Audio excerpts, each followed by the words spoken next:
अस्सलाम वालेकुम, very good morning from new Pakistan. मैं हूं आपकी होस्ट हिना सलमान।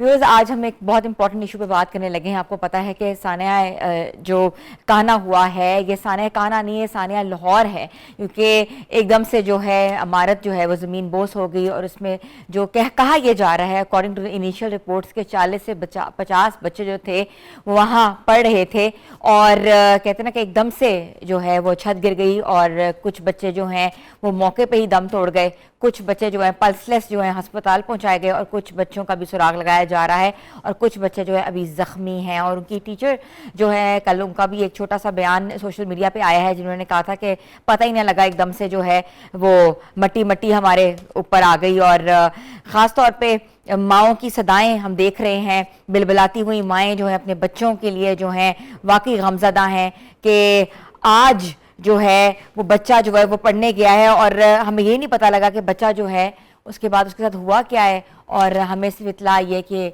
आप वो जो है बच्चा जो है वो मर चुका हुआ है और उसकी मैयत ले जाएं। कैसे ये दिल खराश वाक़या है। एक माँ होने की हैसियत से देखें कि वाकई जो माएँ हैं, जैसे हम लोग सब काम कर रहे हैं, बच्चों को ट्यूशन सेंटर्स भी छोड़ते हैं और स्कूल्स भी छोड़ते हैं, समर कैंप्स भी छोड़ रहे हैं, वर्कशॉप्स भी करा रहे हैं। हर बच्चा, हर माँ जो है अपने मुताबिक, अपने ज़र माश के मुताबिक उसकी नशोनुमा करता है, उसको पढ़ाता लिखाता है। तो यहाँ एक मैं रात को बैठ के एक बात सोच रही थी, ये गरीबों का मसला है। ये हम जैसे तबके तो शायद कभी सोच भी ना सकें।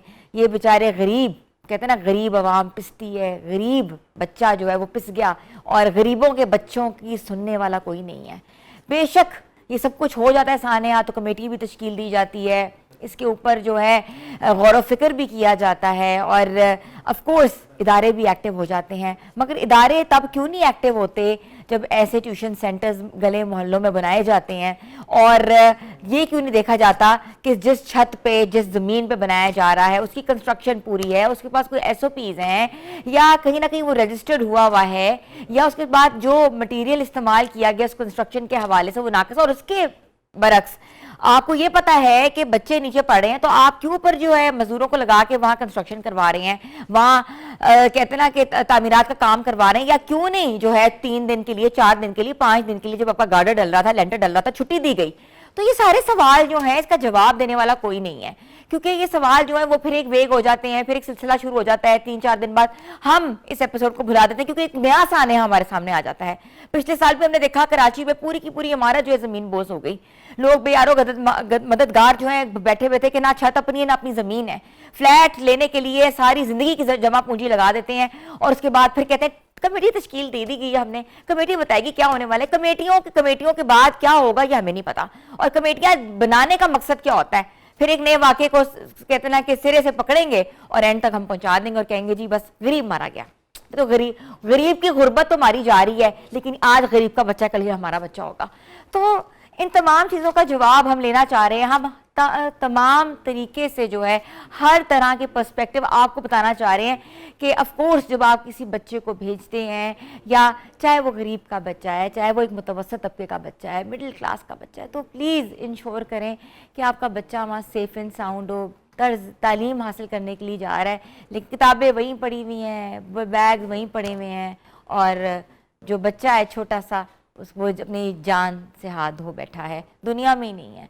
तो व्यूअर्स, जिम्मेदार कौन है? आज बस सवाल ये आप मुझे इसका जवाब देंगे कि इसका जिम्मेदार कौन है? वो बिलकती हुई माएँ हैं, वो बेचारे झाड़ू फेरते हुए बाप हैं जो सफाइयाँ कर रहे हैं। और एक वीडियो आपने देखी है, अपनी बच्ची को अलविदा कह रहा है, वो पढ़ने जा रही थी। तो ये कितनी छोटे छोटे वाक़े थे। उन गरीबों का दर्द समझो कि उनके पास तो उनकी कुल कायनात ही उनका बच्चा है, जिसने बड़े होके वो चाहते हैं, वो मजदूरी कर रहे हैं अपने बच्चे को पढ़ाने के लिए, इस कौम के मुस्तकबिल को पढ़ाने के लिए। तो थोड़ा सा हम इस पर्सपेक्टिव में आज बात करना चाहेंगे कि इसके ऊपर लॉ क्या कहता है। कोई लॉ है, कोई लॉ एंड ऑर्डर है, कोई सिचुएशन है? लॉ SOPs के हवाले से भी बात करना चाह रहे हैं और वो तमाम बिल्डिंग्स जो कि खस्ता हाली हैं। जैसे कल हमारे रिपोर्टर ने हमें बताया था कि 130 और एक से लेकर 135 स्कूल ऐसे हैं या जो खस्ता हाली का शिकार हैं, और ये बात की थी ख़ास तौर पर उन्होंने लाहौर की। और पंजाब लाहौर में 130 स्कूल जो है खस्ताहाली का शिकार हैं, तो पूरे पंजाब में जो है वो कितने स्कूल्स होंगे या कितने ऐसे सेंटर्स होंगे जो कि खस्ताहाली का शिकार होंगे, जो कि गली गली मोहल्ले मोहल्ले में बने हुए हैं। तो ऑफ कोर्स सीएम साहिबा जो हैं मरियम नवाज साहिबा बहुत अच्छा काम कर रही हैं, there is no doubt about her work. वो हर छोटी छोटी चीज़ को जो है वो किसी चीज़ को नज़रअंदाज नहीं कर रही, हर छोटी छोटी चीज़ के ऊपर एक्शन ले रही हैं। इदारों को उन्होंने बिल्कुल सख्ती से जो अलर्ट करके रखा हुआ है, चाहे वह क्लाइमेट चेंज का मामला हो, वेस्ट मैनेजमेंट का मामला हो, या हरासमेंट का मामला हो, या इवन सिग्नल तोड़ने का मामला हो, हेलमेट पहनने का मामला हो। हमने बेशुमार प्रोजेक्ट्स देखे हैं, ई बाइक्स का मामला हो, खवातीन को एम्पावरमेंट होने का मामला हो। तो आज इतना बड़ा जो सानिया हुआ है, ये तो ये भी कहा जा रहा है कि डेथ टोल्स बहुत ज़्यादा हैं, जो कि अभी तक रिपोर्ट ही नहीं हुई हैं, क्योंकि उस सेंटर में अकॉर्डिंग टू द फैक्ट्स 40 से 50 बच्चा तो पढ़ता ही था। तो जितनी रिपोर्ट, जितने दादोशुमार हमारे सामने आए हैं, हमने वही इस वक्त आपको बताए हैं। मगर बात ये है, फिर भी कहते हैं ना, गौर व फिक्र करने की बात है। और ख़ास तौर पे इसके ऊपर, इस बड़े साने के ऊपर तहकीकात होनी चाहिए, मुकदमात दर्ज होने चाहिए, गिरफ्तारियाँ होनी चाहिए। और ये भी कहा गया है कि मालिक मकान को जो है गिरफ्तार कर लिया गया है। तो इसके मद्देनज़र जो शख्स भी इस वाक़े के अंदर मुलव्विस है, चाहे वो नाकिस कंस्ट्रक्शन थी, चाहे वो बेहतियाती थी, चाहे वो मालिक मकान था, चाहे वो इंतज़ामिया थी, चाहे जिसको घर दिया हुआ था ट्यूशन सेंटर चलाने के लिए वो इंतज़ामिया थी, इन तमाम लोगों को का एहतसाब होना चाहिए, ताकि आज ये छोटा वाक़या हुआ है ना, ये एक मतलब कि एक गली के अंदर, ये वाक़या एक बड़ी जगह पे भी हो सकता है। तो व्यूज़, बात ये सारी कि ये देखना जो है, ये सोचना जो है, ये हमारा भी काम है, इदारों का भी काम है, सरकार का भी काम है। और इसका साथ साथ कानून ऐसे वाक़यात को किसको ज़िम्मेदार ठहराता है, कानून के मुताबिक जो है ऐसी इमारतों का जो है क्या होना चाहिए, मालिक मकान किसका जवाबदेह है, और तामीराती मरहला जो है मुतलका महकमा नक्शा मंजूर हुआ नहीं हुआ, कि विदाउट नक्शा जो है मंजूर करवाए हुए जी कंस्ट्रक्शन करी गई, और ये किसी ने देखा कि इस बिल्डिंग की जो कहते हैं ना कि स्ट्रक्चर है, ये इतना अच्छा था, इतना जो है मजबूत था कि इसके ऊपर एक और फ्लोर बनाया जाए। हमने अक्सर ऐसे देखा है कि एक बिल्डिंग के ऊपर जो है 2-3 स्टोरीज बना दी जाती हैं, ये भी नहीं देखा जाता कि उसकी जो कंस्ट्रक्शन है वो इतनी जो है मजबूत है कि नहीं है। तो इसका भी ख्याल रखना जो है वो किसकी ज़िम्मेदारी है। और अगर ये साबित हो जाए कि जो है इमारत जो है हिफाजती असूलों के ख़िलाफ़ तामीर की गई थी, या मुतलका अफराद ने गफलत की, लापरवाही की और कानूनी इक़दाम किए, तो पाकिस्तान की जो है कवानीन इसके तहत क्या कहते हैं। तो आज हम इस हवाले से बात करेंगे, कानून क्या कहता है। और हमें ज्वाइन किया है ताहिर चौधरी साहब ने, जिनको मैं वेलकम करती हूँ। जी अस्सलाम वालेकुम ताहिर साहब। बहुत शुक्रिया। वालेकुम अस्सलाम। ताहिर साहब, आपने देखा है सानिया लाहौर, जिसको सानिया काना भी कह रहे हैं, कितने बच्चों की हलाकत हो गई है, एक बिल्डिंग जो है ऑफ कोर्स ज़मीन बोस होगी। और इसके ऊपर जो है हम बात ये कर रहे हैं कि इमारत की हिफाजती इक़दाम की गफलत थी, तामीर नौ का मसला था, इस पे इस लापरवाही को जो है कानूनी इक़दाम के हवाले से क्या कहा जाता है। What does law says? देखिए, ये हमारी डिस्ट्रिक्ट जो एडमिनिस्ट्रेशन है उसकी जिम्मेदारी है, और उसके काम करने वाले जो इदारे हैं जी, उनकी जिम्मेदारी है कि वो देखे कि कौन सी ऐसी बिल्डिंग्स हैं जो मखदूश होने के करीब हैं, उनको डिक्लेयर किया जाए, डेंजरस बिल्डिंग्स डिक्लेयर किया जाए और उनमें रिहाइश रखने की इजाज़त ना दी जाए। मैं अगर इस FIR को देखूं, इसमें जो पिनल जो प्रोविजंस लगाई गई हैं, सेक्शन 322 लगाया गया है और section 337 of Pakistan penal code लगाए गए हैं। तो वो लोग जो एक्सपेक्ट कर रहे हैं, आप देखें इसी तरह का एक हादसा, एक सानेहा कुछ अर्सा पहले DG खान में गालिबन पेश आया। वहां पर भी एक स्कूल बिल्डिंग वो गिर गई और उसकी कंस्ट्रक्शन हो रही थी, उसकी छत के ऊपर मिट्टी वगैरह डाल के, तो वो जो सेफ्टी मेजर्स हैं वो नहीं लिए गए थे, उसके मालिक को बाद में गिरफ्तार किया गया।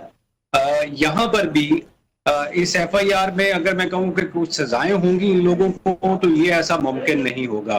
322 जो सेक्शन है वो सेक्शन बात करता है कत्ल बेसबब को, वो कहता है कि इंटेंशनल ये मर्डर नहीं है, ये गलती से कत्ल हो गया, एक इलीगल एक्टिविटी करते हुए, और उसमें अगर जो मुल्ज़िम है, जिनको मुल्ज़िम रखा गया है, जिनके ऊपर लायबिलिटी फिक्स होगी, वो दियत देंगे तो वो उनको रिहा कर दिया जाएगा। तो ऐसे केसेस में जो आउटकम होता है वो कुछ भी नहीं निकलता। जो कोई तगड़ा बंदा होता है, जो कोई मालदार बंदा होता है, वो दियत देके वो उसकी जान छूट जाती है, क्योंकि कानून में प्रोवाइडेड यही है कि आप दियत देंगे। अच्छा तो ताहिर चौधरी साहब, आप सेक्शन 322 की बात कर रहे हैं, उस सेक्शन के मुताबिक जो है of course it's a bailable section, तो ये तो इनकी तो फिर बेल हो जाएगी, तो बाहर आ जाएंगे, तो ये जो बच्चे इतनी इनकी जाने गई हैं, इसका जिम्मेदार कौन होगा फिर? यही बात मैं भी, जो आपने बिल्कुल ठीक पॉइंट आउट किया कि इसमें, इस सेक्शन में 322 में बेल हो जाती है, उसको रिफ्यूज कोर्ट नहीं करेगी। तो ये कुछ दिन बाद ये जो पकड़े हैं, ये अभी कुछ दिन आप लोग भी ज़ाहिर है इस पे अपना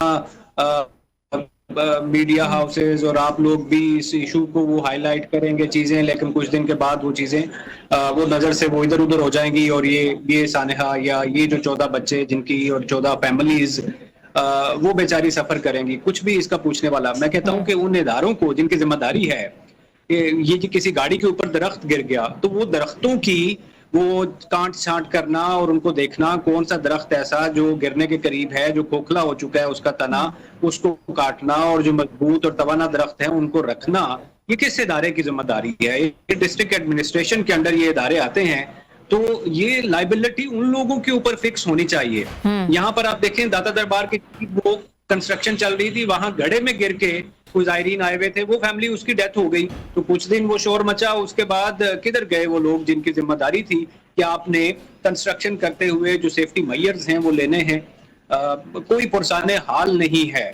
ये तो वक्ती एक वो करके जी वो उनके लिए मदद का ऐलान कर दिया गया और मुल्जिमान पकड़ लिए गए, लेकिन हमें पता है कि इसमें 10 दिन बाद 20 दिन बाद क्या होगा, कुछ अच्छा भी नहीं। ताहिर साहब, एक गरीब का बच्चा, ठीक है ना, अचानक मर जाता है, वो बेचारे कितनी आवाज उठा सकते हैं, कितना कुछ बोल सकते हैं, उनकी रसाई कहां तक है, कौन सुनेगा उनकी? लेकिन यही अगर एक बड़ा स्कूल ट्यूशन सेंटर होता, किसी पॉश इलाके में होता, उनके कोई ना कोई बच्चे मर जाते तो आज इस वक्त हल्का मच जाता।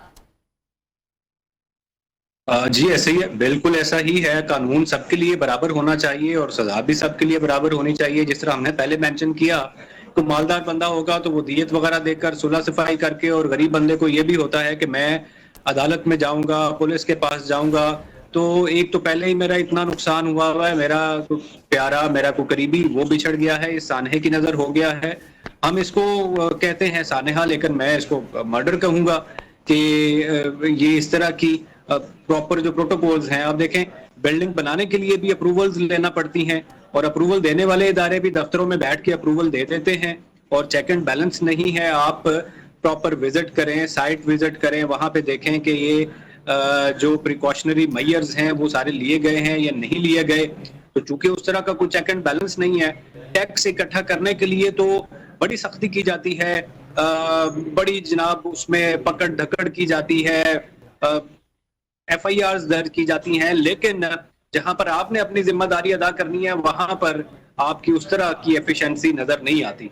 तो गरीब का जो बच्चा है या गरीब जो विक्टिम है, वो बेचारा तो वो पुलिस के पास जाए, कोर्ट कचहरी में जाए, वकीलों की फीसें, तो वो तो चुप करके बैठ जाएगा, कुछ नहीं होगा जी।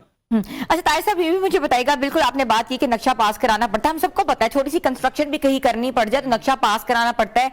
विदाउट द डिस्ट्रिक्ट गवर्नमेंट जो नक्शा है वो पास नहीं होता, और पास अगर हो भी जाए तो ऑफ कोर्स उसका चेक एंड बैलेंस रखा जाता है। तो अकॉर्डिंग टू द लॉ जिम्मेदार कौन होंगे इसमें? इंजीनियर्स आएंगे, किराएदार आएंगे, इंतजामिया आएगी, कोई सरकारी अफसर आएगा, या बिल्डर आएगा, या जिसने ये इमारत जो है आगे किराए पे दी वो बंदा आएगा? कौन आएगा?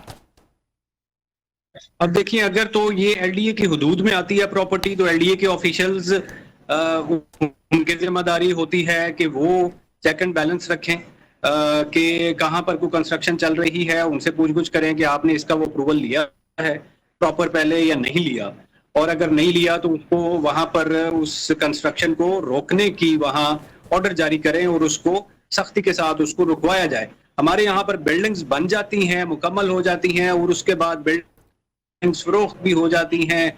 पिछले दिनों एक केस आया, उसमें एक बड़ी मारूफ सोसाइटी है, उसमें जो खातून है वो घर बेचना चाह रही है, लेकिन उसका नक्शा ही पास नहीं है और वो घर बेच नहीं सकती और वो बिल्डिंग बनी हुई है।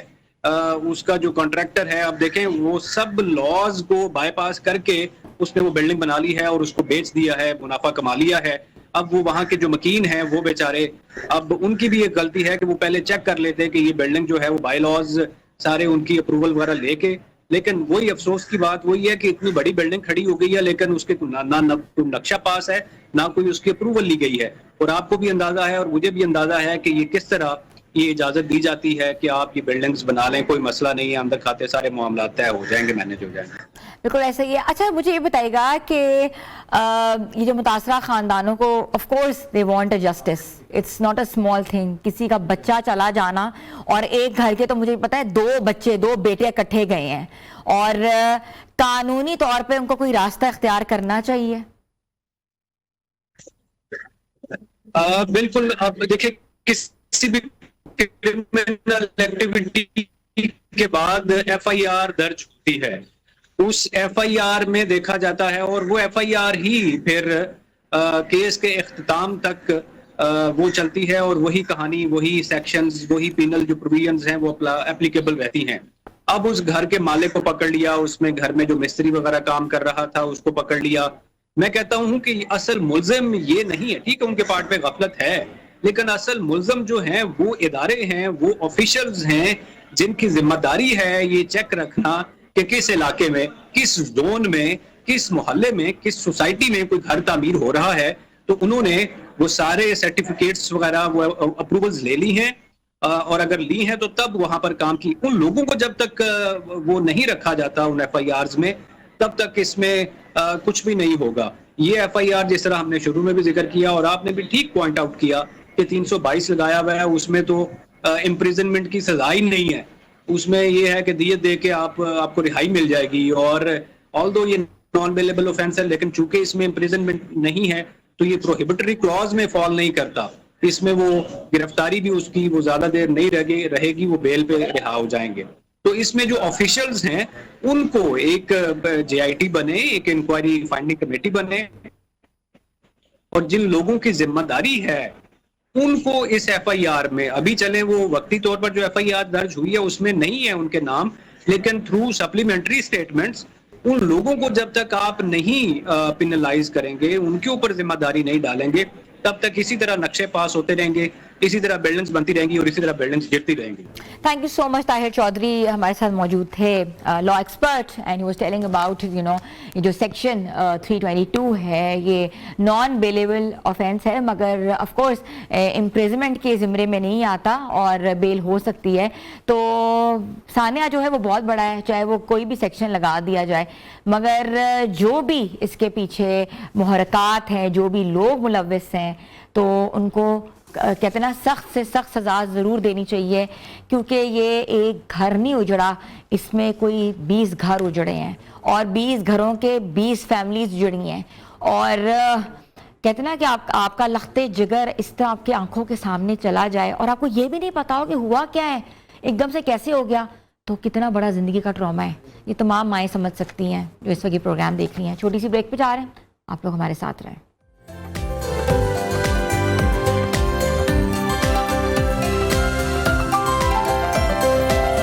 Welcome back viewers. टेम्परेचर आपने देखा है किस तरीके से पहले राइज हो रहा था, इतनी सख्त गर्मी थी, लेकिन 2 दिनों से जो है अच्छी हल्की फुल्की बारिश, और बारिश के साथ जो है मौसम जो है खुशगवार हो गया है। मगर ये मौसम जो है ना ये खुशगवार तो हो जाता है, लेकिन 2-3 दिन बाद फिर ह्यूमिडिटी बढ़ती है और एकदम से जो है हीट वेव्स और हीट स्ट्रोक्स आना शुरू हो जाती हैं। मगर इस हवाले से जो है हाइड्रेशन और रीहाइड्रेशन आपने ऐसे कैसे करनी है। समटाइम्स हम डिहाइड्रेट हो जाते हैं, समटाइम्स हमें इतना स्वेट आ रहा होता है, हमारी बॉडी जो है मिनरल्स लूज़ कर रही होती है, लेकिन उस डिहाइड्रेशन को हमने रीहाइड्रेट कैसे करना है। नॉर्मली होता है कि हम गुजरे होते हैं, एकदम से कोई कार्बोनेटेड ड्रिंक पकड़ते हैं और पीना शुरू कर देते हैं, उसके साथ साथ फिर आगे जाते हैं, फिर कोई ना कोई एक आधी ड्रिंक पकड़ते हैं, पीना शुरू हो जाते हैं। मगर वो जो ड्रिंक्स हैं उसमें आपने देखा है कि उसमें शुगर लेवल कितना ज़्यादा है, क्या वो आपको नरिश कर रहा है, नहीं कर रहा, वाटर कंटेंट है नहीं है, या सिर्फ और सिर्फ जो है एफेवेसेंस डाल के जो है हमें वक्ती तौर पे तो हाइड्रेट कर देता है, लेकिन उसके नताइज कितने संगीन होते हैं। तो उसके साथ साथ जो है बहुत सी ऐसी ग़िज़ाएँ हैं जो कि वाटर कंटेंट होता है, जिसमें फ्रूट्स आ जाते हैं, जिसमें आपके सुपर फूड्स आ जाते हैं, जिसमें आपका ऐसे मशरूबात आ जाते हैं जिनका कंज्यूम करना बहुत ज़रूरी है इस मौसम में ख़ास तौर पे। आज हम बात करेंगे कि वेदर इज़ चेंजिंग अनएक्सपेक्टेडली, तो उस वेदर में हमारी डाइट क्या होनी चाहिए, खाना पीना क्या होना चाहिए, और ख़ास तौर पे बॉडी नीड्स हाइड्रेशन, और हाइड्रेशन, डिहाइड्रेशन एंड रीहाइड्रेशन में क्या फ़र्क है। हमें ज्वाइन किया है ईशाल साकिब ने, आपको पता है ईशल ने, और हमेशा से ही हमारे शोज़ में ज़बरदस्त किस्म के अपने टिप्स दे रही होती हैं। She is a nutritionist by profession. Welcome Ishal, how are you? Thank you, I am good. आप कैसी हैं? बिल्कुल ठीक ठाक। Ishal, you can tell us about कि हाइड्रेशन, डिहाइड्रेशन और रीहाइड्रेशन में क्या फ़र्क है? अच्छा, हाइड्रेशन ये कि हमारी बॉडी 70% ऑफ वाटर है, तो हाइड्रेशन ये कि हम जो भी चीज़, everything we consume is obviously उसमें हाइड्रेशन रिक्वायर्ड होती है। और पानी का कंटेंट जो है बेसिकली जो हमारी बॉडी में 70% को फिल अप करने वाला है, दैट इज़ हाइड्रेशन। वो पानी भी हो सकता है, वो फ्रूट्स भी हो सकते हैं, वेजिटेबल्स भी हो सकते हैं, anything that has water content in it. यानी सारी पेरिशेबल कमोडिटीज़ जो हैं वो हमें पानी प्रोवाइड करती हैं। और हम डिपेंड करते हैं कि इस बॉडी का क्या वेट है, और हर वेट के अकॉर्डिंगली डिफरेंट रिक्वायरमेंट्स होती हैं वाटर की। इसी तरह अगर बात की जाए रीहाइड्रेशन की, तो हम लोग उन्हीं स्टोर्स को रिप्लेनिश करते हैं, बिकॉज जनरली क्या होता है कि हम लोग उन स्टोर्स को डिप्लीट कर देते हैं जब हम बहुत ज़्यादा एक्सेसिवली स्वेट करते हैं, या बहुत ज़्यादा एक्सेसिव हमारा इस तरह का होता है, फिजिकल एक्सर्शन ज़्यादा होती है, बहुत ज़्यादा हीट वेव्स आती हैं, तो हमारी बॉडी इलेक्ट्रोलाइट्स लूज कर देती है, वाटर लूज करना स्टार्ट कर देती है, और बहुत एक्सेसिव स्वेटिंग होती है। इलेक्ट्रोलाइट्स में पोटेशियम भी हो सकता है, कैल्शियम, मैग्नीशियम, एनीथिंग। तो उसमें क्या होता है कि उसको फौरन से हमने दोबारा से उसको रिप्लेनिश करने के लिए स्टोर्स को हम पानी और इलेक्ट्रोलाइट्स का इस्तेमाल करते हैं, that is rehydration. So basically 70% जो हमारी बॉडी का पानी का कंटेंट है, हमें उसे ओवरकम करना है, हमें उसे फिल करना है, रीफ्यूल करना है किसी भी फॉर्म में। वो हम पानी की फॉर्म में ले सकते हैं, फ्रूट्स एंड वेजिटेबल्स ले सकते हैं जिनमें पानी का कंटेंट बहुत अच्छा अवेलेबल है। लेकिन हमें ये लगता है कि हम कोई ना कोई कार्बोनेटेड ड्रिंक लेंगे और फिजी ड्रिंक्स जिनको कहते हैं, और हम लोग जो है अपने आप को समझेंगे कि हमारी जो एनर्जी है वो वापस आ गई है। अच्छा, ये जो आजकल एनर्जी ड्रिंक्स आ रही हैं, ये वाकई फायदेमंद है? अच्छा, एनर्जी ड्रिंक्स जो है वो रिकमेंडेड नहीं होती, क्योंकि उसके अंदर शुगर का कंटेंट बहुत ज़्यादा होता है। उसके अंदर इस तरह के इंग्रेडिएंट्स होते हैं जो कि आपको फ़ौरन से तो एनर्जी किक देते हैं, फ़ौरन से एनर्जी बहुत ज़्यादा बूस्टअप करते हैं, हम बहुत ज़्यादा एनर्जाइज फील करते हैं, लेकिन इन रिटर्न क्या होता है, एक तो हमें डिहाइड्रेट भी कर देते हैं। सेकेंड बात ये कि क्योंकि आपको बहुत जल्दी एनर्जी की किक मिली है, वो उतना ही जो है रैपिडली वो वापस भी जाएगा, आप उतना ही ड्रेन फील करेंगे। इसका है ही फिनोमिनन इस तरह का कि जब आपको बहुत ज़्यादा एनर्जी की किक मिलती है एक एनर्जी ड्रिंक पीने के बाद, तो उसके बाद आप एनर्जी लेवल्स इतने बूस्टेड फील करते हैं कि आप अपने हर काम को बहुत अच्छे तरीके से कर लेते हैं। लेकिन उसकी डाउन साइड ये होती है कि वो उतनी ही जल्दी वो वापस जाता है एनर्जी लेवल, और फिर एक किक के लिए आप दोबारा एक एनर्जी ड्रिंक लेते हैं। सो एक विशियस साइकिल बन जाता है, और ये फिर इरिवर्सिबल होता है, बिकॉज आपको लगता है कि सिर्फ एनर्जी आपको मिल ही उस चीज से रही है। तो और बाकी क्योंकि इतनी जल्दी कोई भी बूस्टअप नहीं करता आपके एनर्जी लेवल्स को, तो बाकी कोई भी फूड आइटम हो गया आपको लगेगा शायद ही हमें उतनी एनर्जी नहीं दे रहा, शायद ही हमें उतनी ज्यादा इंस्टेंट जो है आपको फॉर्म ऑफ एनर्जी नहीं प्रोवाइड कर रहा। तो एक ये फैक्टर होता है, और दूसरी बात है आपको डिहाइड्रेट करता है इन रिटर्न, बिकॉज जनरली बहुत कम होती है ड्रिंक्स, इनमें मोरिंगा या इस तरह के एक्सट्रैक्ट्स होते हैं, जनरली शुगर्स होती हैं। सो शुगर्स बहुत ज्यादा ग्लूकोज स्पाइक तो देते हैं, लेकिन वो डायबिटिक पेशेंट्स के लिए अच्छे नहीं है, वो वेट लॉस फ्रेंडली नहीं है। प्लस इसके अलावा कार्बोनेटेड है, तो डेली कार्बोनेटेड ड्रिंक्स भी अच्छी नहीं है, कैल्शियम स्टोर्स बहुत ज्यादा पीने से डिप्लीट हो सकते हैं। उसके अलावा डिहाइड्रेट भी कर सकते हैं आप अगर इसमें कैफीन का कंटेंट है तो। अच्छा ईशल, मुझे ये बताइएगा कि चाय और कॉफी, ठीक है, गर्मियां हैं आजकल, लेकिन हमारा दिल चाहता है हम अमेरिकानो पिए बहुत ज्यादा, ब्लैक कॉफी जिसको कहते हैं, और लोग बहुत ज्यादा कंज्यूम करते हैं। बिल्कुल। इसके क्या साइड इफेक्ट्स हैं? क्योंकि लोग कहते हैं बहुत फायदा होता है, बहुत फायदा होता है, वी लूज अ लॉट। अच्छा, लूज इसलिए करते हैं बिकॉज इसमें मिल्क का कंटेंट नहीं होता है, एंड कॉफी वैसे ही डिहाइड्रेट करती है आपको।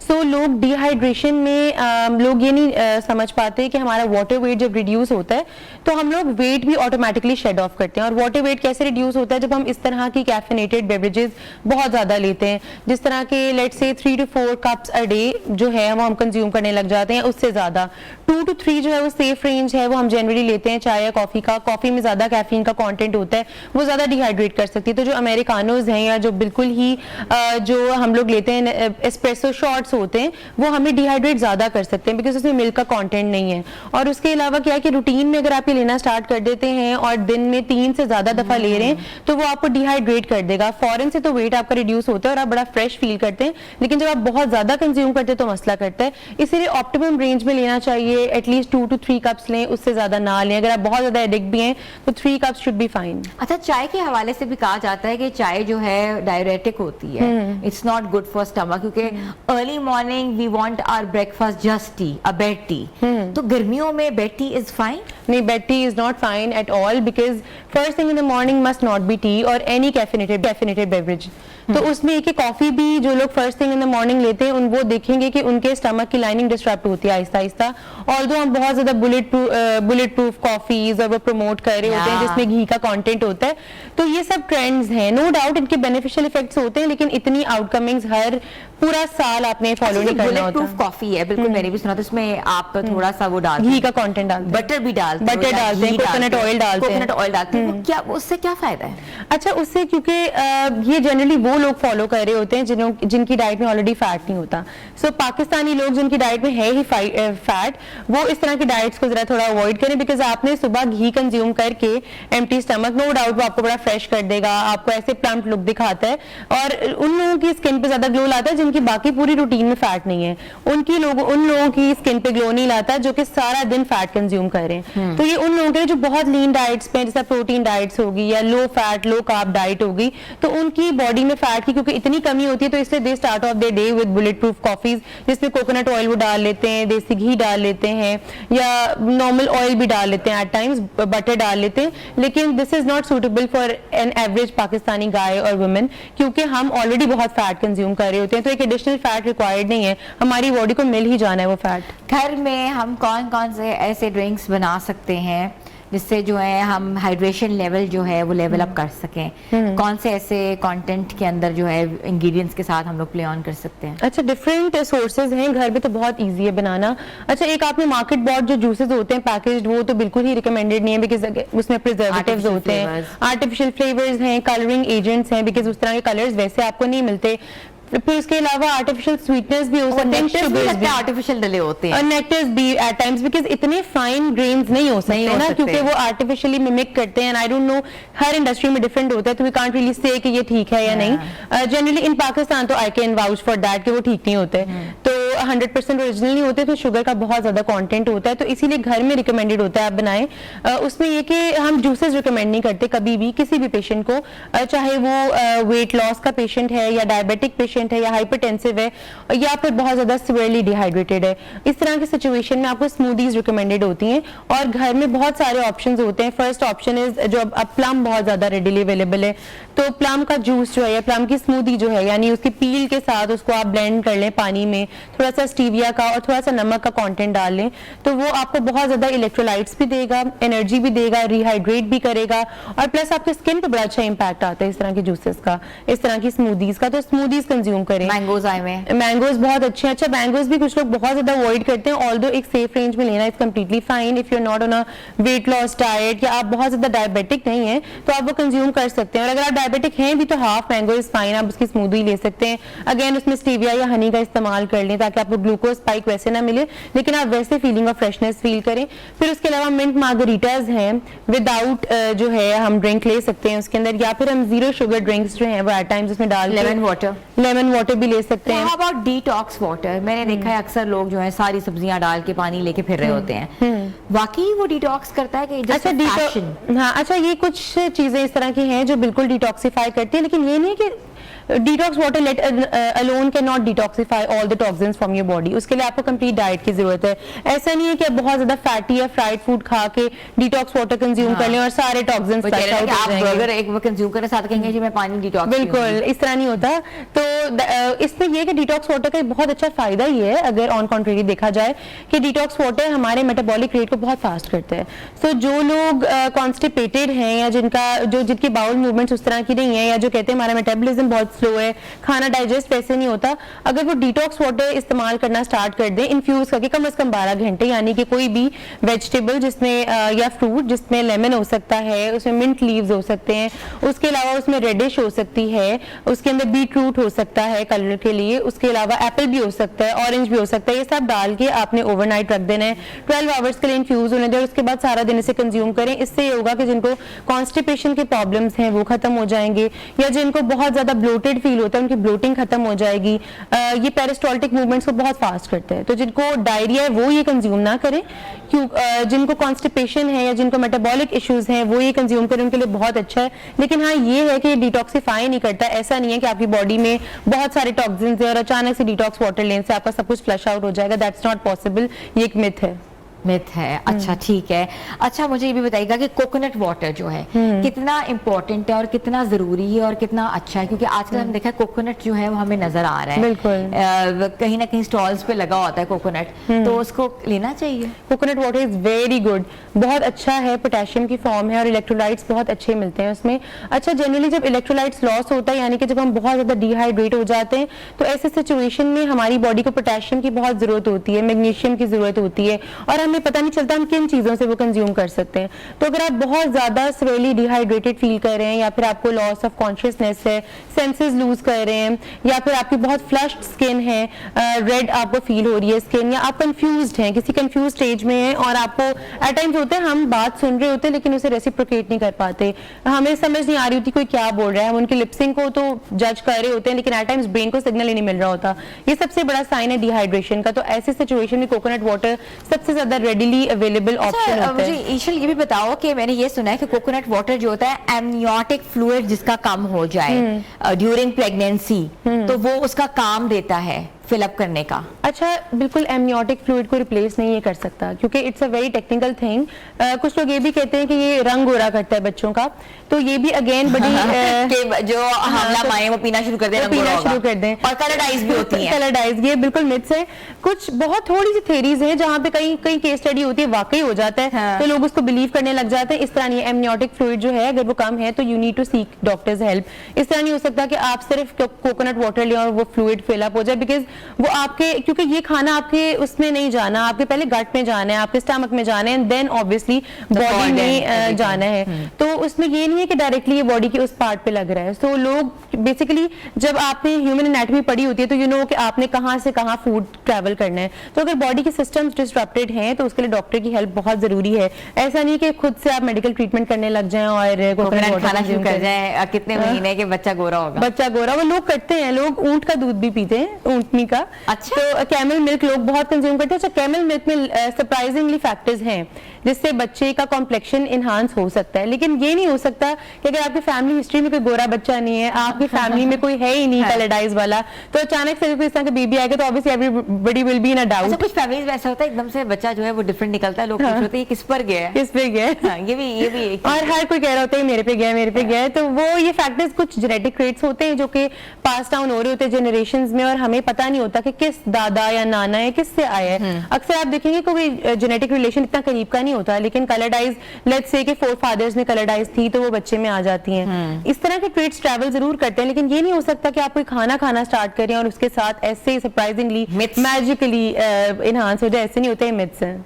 अच्छा गर्मियों में लोग अक्सर एक सवाल पूछते हैं कि सुबह उठ के ब्रेकफास्ट क्या करना चाहिए, कोई दिल नहीं चाह रहा होता आप थोड़ा ऑयली खाएं, आप दिल नहीं चाह रहा होता आप खाली चाय पिएं, what can be the options? अच्छा उसमें ये ऑप्शंस बहुत सारे डाइवर्स हैं। फर्स्ट थिंग इज म्यूजली ले लें आप योगर्ट के साथ, योगर्ट ग्रीक योगर्ट भी हो सकता है। म्यूजली रेडीमेड इंग्रेडिएंट है, अगर आप नहीं लेना चाह रहे तो आप वैसे ही ओट्स ले सकते हैं, उसको ओवरनाइट सोक कर लें और दूध के अंदर या पानी के अंदर depending upon your condition, at times लोग लैक्टोज इंटॉलरेंट होते हैं तो उन्हें हम पानी के अंदर रिकमेंड करते हैं। उसके साथ आप चिया पुडिंग ले सकते हैं, चिया सीड्स को ओवरनाइट सोक करें पानी के अंदर। अच्छा चिया सीड्स को दूध के अंदर कभी भी सोक नहीं करना होता, बिकॉज दूध उसके अंदर इंट्रैप होके सारे अपनी बेनिफिशियल प्रॉपर्टीज को लूज कर देता है, बिकॉज वो फ्लैश आउट हो जाता है।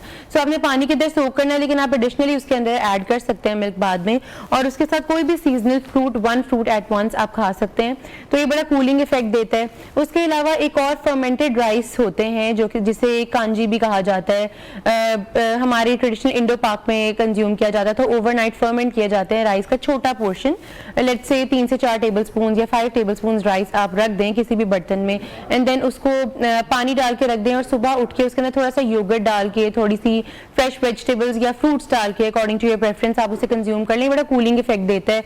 योगर्ट में स्पेसिफिकली क्या होता है कि हमारी बॉडी में एनर्जी को बहुत स्लोली ब्रेक डाउन करता है योगर्ट, तो योगर्ट इस तरह बहुत बेनिफिशियल होता है कि आप वो कंज्यूम करेंगे तो सारा दिन एनर्जी योगर्ट रहेगी। जो होता है हम खाते हैं वो आपको मोटा करता है? अच्छा, ग्रीक योगर्ट में प्रोटीन का कंटेंट ज़्यादा होता है और पानी का कंटेंट कम होता है, इसलिए उसमें कैलोरीज ज़्यादा होती हैं। सो ग्रीक योगर्ट बनाने का तरीका हमारे पास घर में भी है। हमें वो योगर्ट के अब तो वो पॉट्स आ गए हैं ना जिसके अंदर आप पानी ड्रेन कर लेते हैं एंड देन बाकी जो रेजिड्यू रह जाता है that is Greek yoghurt. So calories में रिच हो जाता है, इसीलिए आपसे ज्यादा खाया जाता है तो वेट गेन हो सकता है क्योंकि उसके अंदर ऑब्वियसली उसी तरह मिल्क का कंटेंट भी ज्यादा है, वेट भी ज्यादा है। अबाउट द सुपरफूड के which superfood is beneficial in summers and how to eat and what to eat?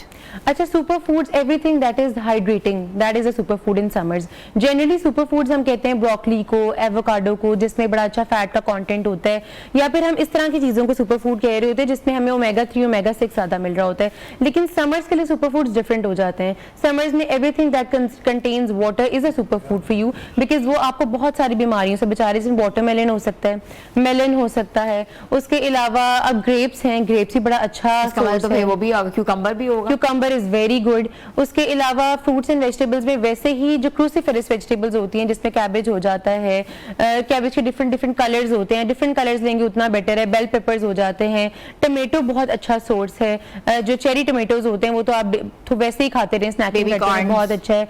Baby corns में कार्बोहाइड्रेट्स बहुत ज्यादा हैं, अगर आप लो कार्ब डाइट पे तो ना लें, लेकिन अगर आप वैसे ही आपका वेट मेंटेन्ड है, if you want instant energy plus a good taste तो that is a very good option. उसके अलावा डिफरेंट ऑप्शंस हैं जैसे आलू बुखारा प्लम का मैंने मेंशन किया, वो बहुत अच्छा है। खुबानी बहुत अच्छी है। तो इस सीजन के जितने फ्रूट्स हैं वो बहुत हाइड्रेटिंग है क्योंकि समर्स में जनरली हमारे पास ऑप्शंस भी वही होते हैं जो बहुत ज्यादा हाइड्रेशन प्रोवाइड कर रहे थे। प्लस फालसा एक बड़ा अच्छा सोर्स है। सो फालसा जामुन आ गया। Jamun is also very good, diabetic patients के लिए बहुत अच्छा है, बल्कि चीनी वगैरह ना डालें और बहुत नमक ऊपर से मत डालें, लेकिन उसकी जो सीड है इवन दैट इज गुड, तो वो आप कंज्यूम करें। जामुन को वैसे कंज्यूम करें, उसके जूसेस या ड्रिंक्स बना के पिएं विदाउट शुगर विद स्टीविया, तो वो that is very hydrating and very good. और जिनको कॉन्स्टिपेशन या इस तरह के प्रॉब्लम्स होते हैं, जो गट रिलेटेड इश्यूज होते हैं, उसको बड़ा अच्छा वो केटर कर रहा होता है। और फालसा जाने ना दिया करें, फ्रीज कर लिया करें। अच्छा, फ्रीज करना है। लोग अक्सर स्ट्रॉबेरीज भी फ्रीज कर लेते हैं, तो उसका जो कहते हैं न्यूट्रिशन वैल्यू उतनी होती है? अच्छा, वो बिल्कुल जो कोई भी चीज आप फ्रीज कर लेते हैं ना उसको वहीं पे स्टॉप कर देता है उस प्रोसेस को। सो उसके अंदर वाटर कंटेंट भी रहता है और सब कुछ रिटेन रहता है। हाँ, ये है कि ये नहीं आपने करना कि विंटर्स तक आप उसको चलाएं, because obviously that will be problematic for you, because इतनी देर फ्रीजर में लाइट आना जाना और ये शिफ्ट्स चलते रहते हैं, एग्जैक्टली कंटेमिनेशन हो सकती है। Thank you so much. Isha Saqib was with us और आपने देखा कि न्यूट्रिशन वैल्यू के हवाले से आज हमने बात की है, सुपर फूड्स के हवाले से, हाइड्रेशन, रिहाइड्रेशन एंड डिहाइड्रेशन के हवाले से भी बात की है। छोटी सी ब्रेक पे जा रहे हैं, आप लोग हमारे साथ रहें।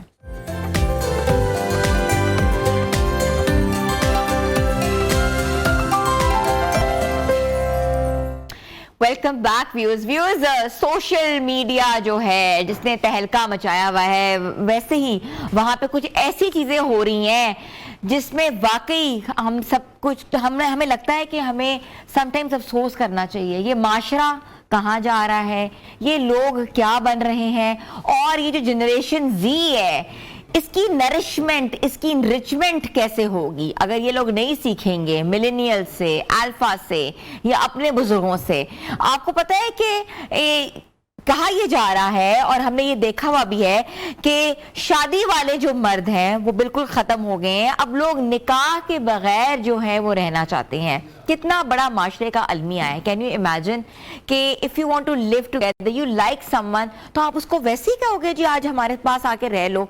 आप क्या उससे कोई लीगल बाउंड्रीज, कोई निकाह का खूबसूरत बंधन या कोई शादी के जो जिम्मे में चीजें आती हैं उस तरीके की कोई कमिटमेंट नहीं करोगे। वो जो कमिटमेंट का लफ्ज है वो हमारी जिंदगियों से चला गया हुआ है। अब वो जो कमिटमेंट नहीं है कि अब वो जो चीजें आ चुकी है ना कि ओपन रिलेशनशिप में रहते हैं और ये चीजें बहुत ज्यादा देखने में आई हैं। ये ऐसी चीजें हैं जिसके ऊपर हम बात नहीं करना चाहते। कोई शख्स बात करता है तो उसके ऊपर जो है वो लोग जुमले कसते हैं, गालम गलोच देना शुरू कर देते हैं, मगर ये हकीकत है इस माशरे की कि माशरा किस डगर में जा रहा है। अगर आज हमने बात ना की तो ये आगे आने वाले सालों में एक बहुत बड़ी मुसीबत हम अपने सर पे ले लेंगे, और फिर जो family values, family bonds, relationship की खूबसूरती वो खत्म हो जाएगी। एक जो एहसास होता था, एक फीलिंग्स होती थी, एक कहते ना किसी से बात करने के लिए भी हमें बहुत तगोदो करनी पड़ती थी, रिश्ता भिजवाना पड़ता था, वो सब चीजें जो है वो खत्म होती जा रही हैं। आपने देखा है अब तलाक भी सोशल मीडिया पे होती है, प्रपोज भी सोशल मीडिया पे होता है, तलाक देने के बाद सेलिब्रेशन भी सोशल मीडिया पे होती है।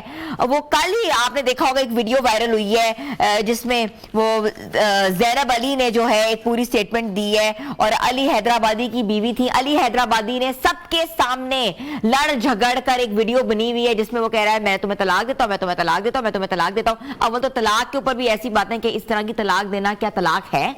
अगर तलाक हो भी गई है तो ये तरीका सही है? ये एथिक्स है, ये मोरालिटीज है आपकी? और इसके साथ साथ उसकी बीवी फिर रोते धोते आ जाती है सोशल मीडिया पे, हाय मैं लुटकी में बर्बाद हो गई। इसके साथ आपने देखा एक फेमस क्रिकेटर इमाद वसीम की ऑडेसिटी देखें आप, सारा कुछ कर करा के, I am not taking anyone side but the way he did it was wrong. आप अपनी बीवी को जो है अजीब से ट्वीट कर रहे हो, मैसेजेस कर रहे हो कि you are out of my life, you have no value in my life, take the kids forever, और या मुझे भिजवाना हो तो मुझे भेज दो, या जो भी है, I am happy with another girl. तो आपका ये कौन सी डगर पे आप लोग चल रहे हो? ये क्या हो रहा है? मतलब कि कोई इसमें एथिक्स नहीं है आप लोगों के, कोई सिविक सेंस नहीं है, कोई मॉरल्स नहीं है। हमेशा से ही तलाक जब दी जाती थी तो छुपी हुई दी जाती थी, किसी की दिल आजारी ना हो। रिश्ता किया जाता था तो कहते ना कि गज के किया जाता था कि हम शादी कर रहे हैं। तो ये सोशल मीडिया जो है ना, जहाँ एक तरफ हमें बहुत पॉजिटिविटी ला रहा है हमारी ज़िंदगी में, वहाँ एक बहुत बड़ा नेगेटिव इम्पैक्ट खड़ा हो रहा है। आप लोग हर चीज़ डिस्क्लोज करते हो। अच्छा, उस शख्स को पता नहीं होता, सोशल मीडिया को पता होता है कि हमें तलाक हो गई है, और बाद में उसको पता लग रहा है तुम्हें तो तुम्हारी मीन ने तलाक दे दी थी, तुमने नहीं देखा? तुम्हें वो उसने अनाउंसमेंट डाली हुई थी सोशल मीडिया के ऊपर, पोस्ट डाली हुई थी। वाह! तो आज हम इस पर बात करेंगे और डॉक्टर फराह मोमिनीन रिलेशनशिप एक्सपर्ट हमारे साथ मौजूद हैं। अस्सलाम वालेकुम। वालेकुम अस्सलाम। कैसी हैं Farah? Thank you. Farah, social media, TikTokers की दुनिया और ये सब कुछ उन्होंने ही शुरू किया है। लोग तो बाद में आए ना। आप रजब भट्ट को देख लें, तलाकें दे रहे हैं। कभी वो कहते हैं मैं तो शादी नहीं करूंगा, मैं तो चाइना से डॉल ले आऊंगा। कभी वो कहते हैं जी मेरी शादी होने वाली है। कभी उसकी बहनें जो है वो बीच बीच में गलत किस्म की व्लॉग्स करी होती हैं। कभी वो whatever, I don't want to talk about it। और उसके बाद साथ साथ जो है वो कल अली हैदराबादी को देख लें आप, वो क्या कह रहा है, वो मैं तलाक दे रहा हूँ, मैं तलाक दे रहा हूँ, मैं तलाक दे रहा हूँ, तो मैं तलाक हो गई। इमाद वसीम साहब क्या कह रहे हैं, इतना फेमस क्रिकेटर, इतनी वैल्यूज, इतने एथिक्स, वो ऑडियो लीक हो गई या जो भी हो, से पहले वो कह रहे हैं जी मैंने तलाक दे दी, मैं तुम्हें तलाक दे चुका हूँ, अब तुम जो मर्जी करो, गेट लॉस्ट। क्या ये लोग, ये बेशरम लोग कहाँ से पैदा हो गए? ये सोशल मीडिया के साथ पैदा तो हो गए हैं। ये एक ऐसा जिन है जिसको हमने समझ लें निकाल लिया है बाहर, और अब हमसे समेटा नहीं जा रहा, वापस नहीं जा रहा अंदर, और हमें समझ नहीं आ रहा कि इसको हैंडल कैसे करना है। जब आपके पास एक चीज़ आ गई है जिसके ऊपर आप हर चीज़ डाल सकते हैं और आप फेम हासिल कर सकते हैं, उसके बाद आपके पास वहीं पर इंस्टीट्यूट ऐसे भी होने चाहिए जो गाहे बगाहे हमें गाइड करते रहें और हमें बताते रहें कि क्या चीज़ सही है, क्या चीज़ गलत है। असल में हमने अपनी घर की लाइफ लाकर बाहर रख दी है, और जितना ज़्यादा हम इसको लाके बाहर रखेंगे, एक तो हम अपनी मॉरल वैल्यूज़ ख़त्म करते जाएंगे, प्लस हमारे पास कुछ भी नहीं बचेगा आने वाले टाइम पे। It's a very critical situation जो कि आती जा रही है। ये जितनी सारी पोस्ट के बारे में आप सारा जिक्र कर चुकी हैं, that is very critical and we have to think about it right now कि हमें इसको कैसे कंट्रोल करना है, और अपनी पर्सनल लाइफ को और पर्सनल ब्यूटी को और पर्सनल मामलात को घर तक कैसे महदूद रखना है। आप घर की बात करें, मैं तो कहती हूँ कि मियाँ बीवी का ताल्लुक इतना खूबसूरत और इतना प्यारा रिलेशनशिप है कि आपके घर का कमरे का झगड़ा भी कमरे से बाहर तक नहीं जाना चाहिए। और पहले ज़माने में ऐसे ही होता था कि अगर आपके हस्बैंड एंड वाइफ लड़े हुए भी होते थे तो जैसे ही बाहर फैमिली के अंदर जाते थे तो वो लोग आपस में लोगों के सामने अच्छे तरीके से बात कर रहे होते थे, बाहर किसी को पता नहीं चलने देते थे कि हम दोनों आपस में नाराज हैं किसी बात पे। तो that was the basically tradition of our society and now it is happening so openly, और हम उसको बताने में आर महसूस नहीं करते। कुछ हो रहा है, ओपन डिवोर्सेस दी जा रही हैं, रिश्ता किसी को प्रपोज भी ओपनली कर रहे हैं, मंगनी भी ओपनली कर रहे हैं, और उसके बाद तलाक के बाद जश्न भी ओपनली बना रहे हैं। तो आई थिंक जो जनरेशन जी है ये सोचने में मजबूर हो गई भी है कि शादी तो करनी नहीं चाहिए। Yeah, it is true. I guess because मेरा जनरेशन जी के साथ बड़ा डायरेक्ट लिंक होता है। Of course you teach, you have like interactions. तो मेरी उनके साथ बहुत इंटरेक्शन होती है। They openly talk about it कि हमने तो शादी नहीं करनी, हम तो शादी में इंटरेस्टेड नहीं है। अगर आप उनसे थोड़ा सा पूछो वाई, 2-3-4 रीजंस हैं इसके पीछे। एक तो ये कि उन्होंने अपने मदर और पेरेंट्स को जिस तरीके के रिलेशनशिप में देखा है, यू नो, हमारा घर जो है ना हमारी बहुत बड़ी दरसगाह है, हम वहां से सीखते हैं। जब हमने अपने पेरेंट्स को अच्छी तरीके से खुश रहते हुए नहीं देखा तो हम ये सोचते हैं कि शायद हमारे साथ भी रिलेशनशिप में ऐसा ही होने वाला है। तो that's why they are very curious कि नहीं, अब जो है हम बड़ा सोच समझ के डिसीजन लेंगे, और हम अव्वल तो पहले तो हम शादी करेंगे ही नहीं, और अगर करेंगे तो it should be you know बहुत हम सोच समझ के डिसीजन लेंगे। एक लिहाज से दो पहलू हैं इसके। एक तो ये कि अगर हम कहते हैं कि हमने शादी करनी नहीं है और हम दूसरे रिलेशनशिप में चले गए हैं, जैसे लिविंग रिलेशनशिप्स हैं, उसमें चले गए, उसमें मैं नहीं समझती कि सिर्फ मर्द का कसूर है। आई डू बिलीव कि ये दोनों साइड से ये चीज डेवलप हो रही है। मर्द रिस्पॉन्सिबिलिटी नहीं लेना चाहता और फीमेल भी रिस्पॉन्सिबिलिटी नहीं लेना चाहती। ये जो मैरिज है इट्स रिस्पॉन्सिबिलिटी वाला रिलेशनशिप है दोनों साइड से। आप जो फीमेल है उसकी भी एक आजादी और एक रहने सहने का अंदाज, एक घर को संभालना, ये सब घर को संभालना, बच्चों की डेवलपमेंट, एजुकेशन, मेंटेनेंस, ये सब खातून की जिम्मेदारी हो जाती है। मर्द का रिस्पॉन्सिबिलिटी है उसने फाइनेंशियली सपोर्ट करना है।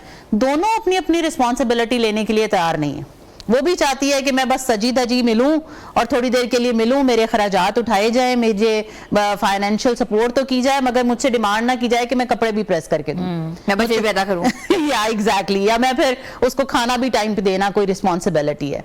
तो वो, और मर्द भी यही चाहता है कि ठीक है बस आप मेरे साथ पार्टीज में चलें और मुझसे फिर और चीजों की आप बात पूछें कि मैं बाकी जगह पे कहाँ टाइम स्पेंड कर रहा हूँ, क्या कर रहा हूँ। अच्छा, ये जो क्वेश्चन हो रही है ये पहले थी, कहाँ हो, क्या हो रहा है, तुम कब वापस आना है, आई थिंक ये अब बहुत हद तक कम हो चुकी हुई है।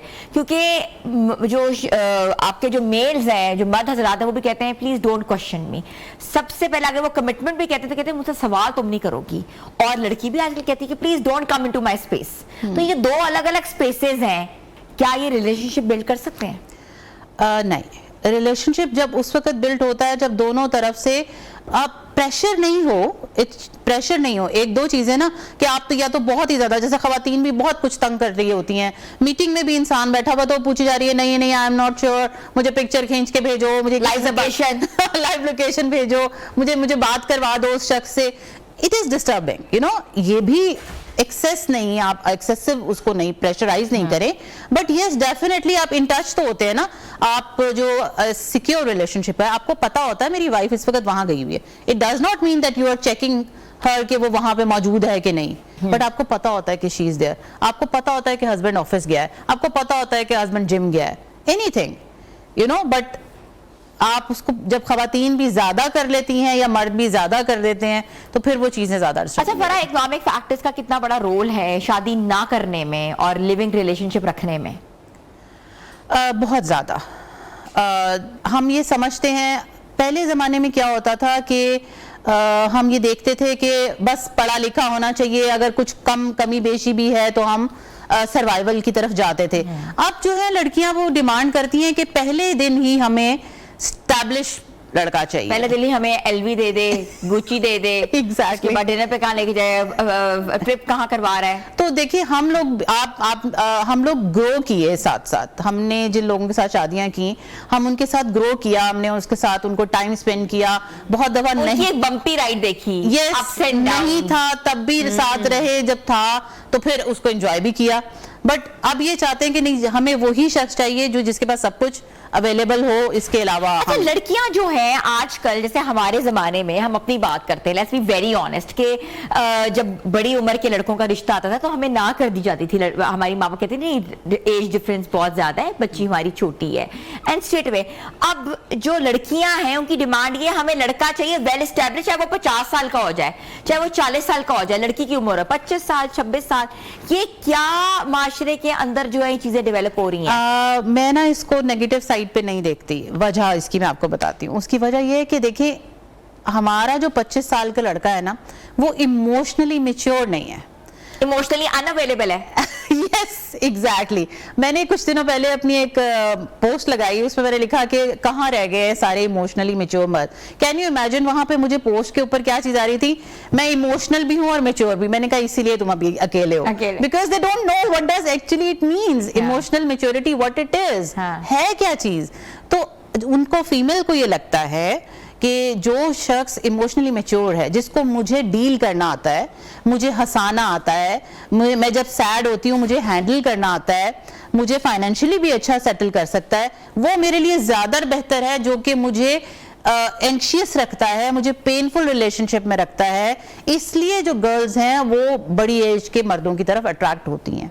ठीक है, अब वो तो आपने बात सही की है, लेकिन समटाइम्स जो होता है ना कि एज डिफरेंस बहुत ऑब्वियस हो जाता है। दैट मींस के a family which is just looking for a monetary things, ठीक है। रिलेशनशिप की खूबसूरती तो यही है ना कि दो, हमेशा हमारे पेरेंट्स क्यों रिजेक्ट करते हैं कि क्लास फेलो से शादी ना करो, ये तो अभी सेटल ही नहीं होगा, ये तुम्हें क्या देगा। तो ये सोच माँ बाप की भी तो बदल गई है यार। सोच माँ बाप की बदल गई। अब तो आप ये सोचो कि उनको ये है, अब जो लड़का है वो अवेलेबल इसलिए भी नहीं है क्योंकि या तो उसकी अम्मी नहीं होने दे रही, या वो ईएमआई के मसले में फंसा हुआ है, या फिर वो और चीजें देख रहा है, या वो ये सोच रहा है कि मैं खुद कब समझदार हूंगा, इस केपेबल हूंगा कि मैं शादी की रिस्पॉन्सिबिलिटी को लूंगा।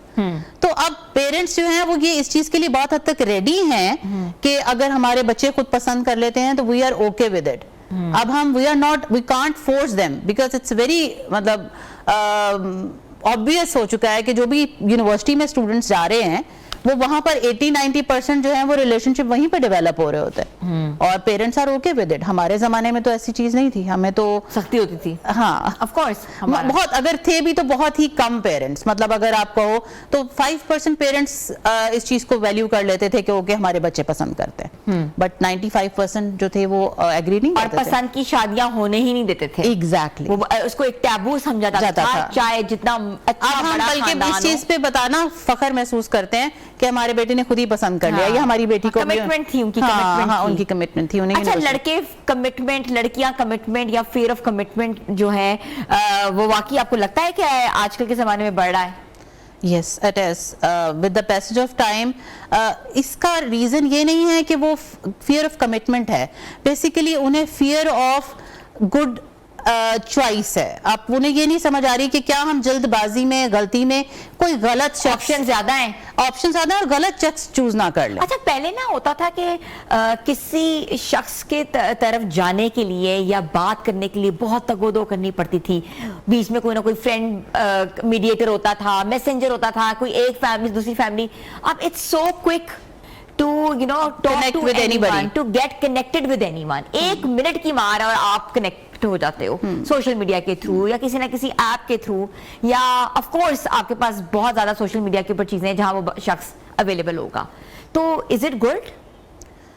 देखिए, अब इज इट गुड और not, is it the situation, this is the situation actually right now. अब गुड और बैड में हम जा नहीं सकते। अब प्रॉब्लम इज दिस कि ये सिचुएशन आ गई है, कनेक्टिविटी बहुत ज्यादा है। अब यहाँ पर रहते हुए what we can do for ourselves, this is the point, ये हमने सीखना है ना।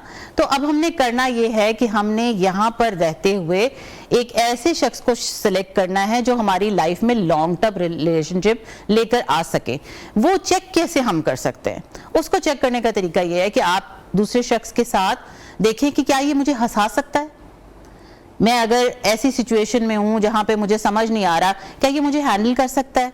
क्या जब मैं उदास होती हूँ और जब मेरे पे प्रेशर होता है या मुझे चीजें समझ नहीं आ रही होती, तो क्या ये इतना इमोशनली मैच्योर है, इतना स्ट्रांग है कि मुझे हैंडल भी कर ले और लीड भी कर ले सिचुएशन को? क्या हमारे लड़के ऐसे हैं?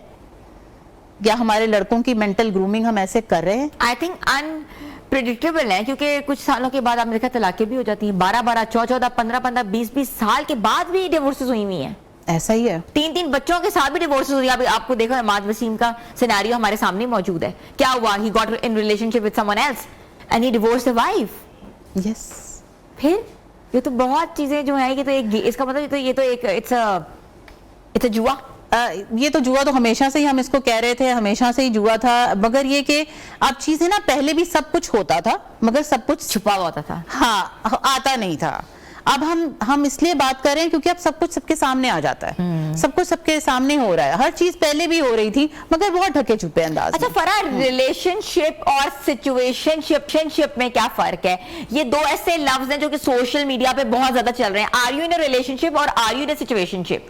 सिचुएशनशिप एक ऐसी चीज है जिसमें आप दोनों को पता है कि we are not serious with each other, we are just passing our time. अच्छा, यस, ओके। हम दोनों एक दूसरे के साथ टाइम पास कर रहे हैं और हमें गुड टाइम। हाँ, गुड टाइम। और हमें जब कोई अच्छी ऑप्शन मिलेगी तो हम कहीं मूव भी कर सकते हैं। Relationship is a commitment, name of commitment, जिसमें आप दोनों एक दूसरे के साथ चलते हैं और आप लीगल रिलेशनशिप की तरफ मूव करते हैं और आप एक दूसरे के साथ लॉन्ग टर्म बॉन्डिंग करते हैं। हाँ। तो सिचुएशनशिप में आप कहीं पे भी, आप दोनों आजाद हैं और आप दोनों किसी भी जगह मूव कर सकते हैं। और ये अब इस वक्त हमारी सोसाइटी में ये अच्छा खासा मौजूद अच्छा, है। आजकल भी लड़के जो हैं कहते हैं कि निकाह कर लेते हैं जो छोटी एज में हो या यूनिवर्सिटी में हो, लेकिन बताएंगे नहीं। ये करना ठीक है? देखिए, इसमें मैं कसूरवार समझूंगी पेरेंट्स को।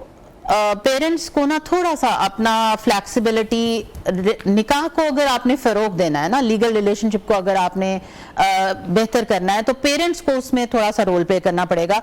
अगर आपके बच्चे इंटरेस्टेड हैं तो उनको इस तरीके का निकाह, क्योंकि उन्होंने बाहर भी कर लेना है, यूनिवर्सिटी वो जाते हैं, उन्होंने बाहर भी अगर किसी ने करना है, आपको पता है हर दूसरे दिन हमारे पास इस तरह की भी न्यूज आ रही होती है कि वो उन्होंने निकाह किया हुआ था, उन्होंने वर्बल निकाह किया हुआ था। वर्बल निकाह किया हुआ था? यस, वर्बल निकाह, यानी कि उसकी कोई लीगल डॉक्यूमेंटेशन नहीं है, बट लड़के ने लड़की ने, आपको पता बहुत सारे लोग ये कह रहे हैं कि वर्बल निकाह is allowed, that is possible, उससे निकाह हो जाता है।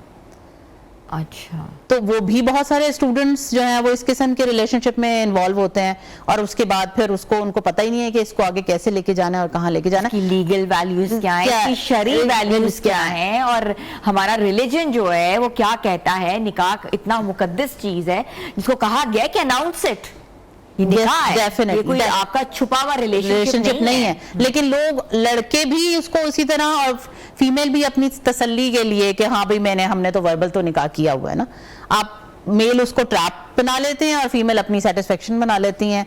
लेकिन मेरा ख्याल है कि पेरेंट्स को थोड़ा सा अपना रोल प्ले करना चाहिए कि वो इस निकाह के सिस्टम को एज के ऊपर कर दें तो ज्यादा बेहतर है। और अगर आप लेके चल सकते हैं फैमिली को, बच्चों को लेके चल सकते हैं। बहुत सारे बच्चों ने यंग एज में भी आपने देखा, वो भी सोशल मीडिया पे है कि बहुत यंग एज में अब शादियां भी हो रही हैं, वो लोग पेरेंट्स सपोर्ट करते हैं अपने बच्चों को, उनकी शादियां करते हैं। और दूसरा मेरा टूटती भी बहुत जल्दी है ऐसा भी नहीं है, मगर अगर आपकी फैमिली बॉन्ड अच्छा स्ट्रॉन्ग उनको लेके चले तो बहुत सारी चीजें बेहतर हो सकती हैं। अच्छा फरा, हल क्या है? छोटी उम्र में शादी कर देनी चाहिए? ऑफ कोर्स जमाना जो है वो इस तरह का है, सोशल मीडिया का दौर है, हर जगह लगता ये है कि आप अपने लोगों को लगता है कि ऐसा रिलेशनशिप चलाने से बेहतर अपने बच्चों की शादी कर दो। तो आप क्या एडवाइस करती हैं? देखिए, अगर मैं बात करूंगी ना कि छोटी एज में शादी कर देनी चाहिए तो मेरे पीछे बहुत सारे लोग पड़ जाएंगे। लेकिन अगर हम रिलीजियस पॉइंट ऑफ व्यू से देखें, हमारे रिलीजन में हमें ये कहा गया, देखिए जब रिलीजन से आप दूर जाते हैं ना किसी भी तरीके से, तो बेरारवी का शिकार होते हैं, तो प्रॉब्लम्स आते हैं। आप अगर ये देखें तो ये प्रॉब्लम्स क्यों आ रहे हैं? पहले कहा जाता था कि आपकी बच्ची जब बुलूगत के अंदर दाखिल हुई है तो कोशिश करें कि नेक्स्ट पीरियड उसको उसके घर पर आए। This is our religion. हाँ, हमारा रिलीजन का कॉन्सेप्ट ये है।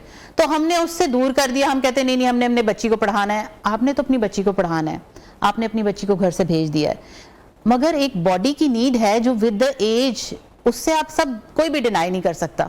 अल्लाह ताला ने आपको बनाया ही उस तरीके से है। आपकी फिजिकल एक नीड है जो कि एक टाइम के बाद स्टार्ट हो जाती है और उस बॉडी को वो नीड चाहिए। आप उसको कितनी देर डिनाई कर सकते हैं या बच्चा कितनी देर रेजिस्ट कर सकता है? वो फिर जो भी गुनाह या किसी भी साइड पर जाता है वो गुनाह बच्चे के जिम्मे में नहीं आता, वो उसके पेरेंट्स के जिम्मे में आता है, वो पेरेंट्स के ऊपर गुनाह जा रहा होता है। इसलिए बहुत जरूरी है पेरेंट्स के लिए कि वो कोशिश करें कि जितनी जल्द अज जल्द, अगर कोई पसंद है तो उनको निकाह के बॉन्ड में खुद जुड़वा दें। आप बेशक रुखसती कुछ अरसे बात करते हैं। दूसरा, बड़ी इंपॉर्टेंट नुक्ता जो अब हमें समझने वाला है, जिस तरह चीजें चेंज हो रही हैं लड़के और लड़कियों दोनों के लिए, मेरे पास कुछ है, वो ये कि लड़कियां प्लीज अपने आप को स्टैब्लिश करें और अपने आप को स्टेबल करें, एम्पावर करें अपने फाइनेंशियल, ना कि प्यार मोहब्बत के चक्रों में पड़ जाएं, ना कि प्यार मोहब्बत के चक्रों में पड़ जाएं। अब वो सिस्टम नहीं रहा कि आप घर में बैठेंगी और सिर्फ खाएंगी। बेशक आप सिर्फ घर में बैठें और खाएं, लेकिन आप इतनी स्ट्रांग जरूर हों कि खुदा ना खास्ता अगर आपके साथ कोई सर्कमस्टांसेस हो जाते हैं तो आप अपने पैरों पर करियर या आप अपने पैरों पर खड़ी हो सकती हूँ। दूसरी बात ये मेरे लड़कों को जो मैं कहना चाहती हूँ कि प्लीज सिर्फ एज में बड़े मत हो जाएं, फाइनेंसेस में बड़े मत जाए, खुदा का वास्ता है थोड़े जो बड़े हो जाओ, यू नो, थोड़ी सी सेंस, इमोशनल मैच्योरिटी को समझें। अब वो चाहते हैं कि जैसे हमारे पेरेंट्स, जैसे हमारा बाप चला रहा था ना घर का सिस्टम, वैसे ही हम भी चला लेंगे। बेटा जो आपकी वालदा थी ना वो पुराने ज़माने की खातून थी, जो अब जिस लड़की से आपका वास्ता पड़ा है वो पुराने ज़माने की खातून नहीं है। वो उस तरह की ना झिड़की को सुनेगी, ना उस तरह की जोर जबरदस्ती को बर्दाश्त करेगी, ना आपके डोमिनेटिंग कैरेक्टर को बर्दाश्त करेगी। एग्जैक्टली उसके साथ अगर आप चलना चाहते हैं तो आपको सीखना पड़ेगा। ये कहा जाता है फरा मेल की सुपरमेसी है, आदमी हमेशा से ही मोतबर है, आदमी हमेशा से ही कद आवर है, बड़ा है, एक घर का एक वो फर्द है, एक हॉट सीट पे बैठता है, तो इससे क्या खातून जो है वो थोड़ी नीचे चली जाती है? नहीं, हमें मर्द मोतबर है, उसके मोतबर होने से कोई इख्तलाफ नहीं है, और वो मोतबर उस वक्त है जब उसको अपनी डिग्निटी मेंटेन करनी आती है। अगर उसको लीड करना आता है वो मोतबर है, आप अपनी रिस्पेक्ट खुद करवाते हैं। अगर आपको बात करके आप मशहूर, आपको पता है हमारे जो पैगंबर हैं हज़रत मोहम्मद सल्लल्लाहु अलैहि वसल्लम, वो अब हज़रत खतीजा से मशवरा लेकर काम किया करते थे। एक दफ़ा हज़रत खतीजा ने फरमाया कि मुझे इतना डाउट हो जाता था, इतना डर पड़ जाता था कि मैं जो भी मशवरा देती थी वो मनोअन मान लेते थे। तो यानी आप देखें कि हम जिनको फॉलो करते हैं हम क्या लेकर जा रहे हैं, वो तो अपनी खातून के साथ डिस्कस करके बगैर कोई चीज आगे करते नहीं है, और हम अपनी फैमिली में समझते हैं कि अपनी वाइफ से कुछ मशवरा लेना है। Momineen was with us, relationship expert. हमने आज डिफरेंट सिनेरियोज के ऊपर जो है डिबेट भी की है, और ऑफ कोर्स आपको ये डिबेट अगर अच्छी लगी तो आप प्लीज कमेंट पे जरूर बताइएगा, हमारे सोशल मीडिया पे ये देख लीजिएगा ये पूरा सेगमेंट। छोटी सी ब्रेक पे जा रहे हैं, आप लोग हमारे साथ रहें।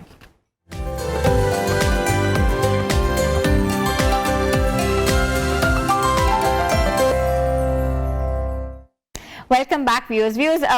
किचन का सेगमेंट जो है बहुत ज़रूरी होता है, क्योंकि इतनी जब गुफ्तगू होती है तो दिल चाहता है कुछ अच्छा सा बनाएं और अच्छा सा खाएं, और मूड कैसे खुशगवार होता है जब हम कुछ मीठा बनाएं।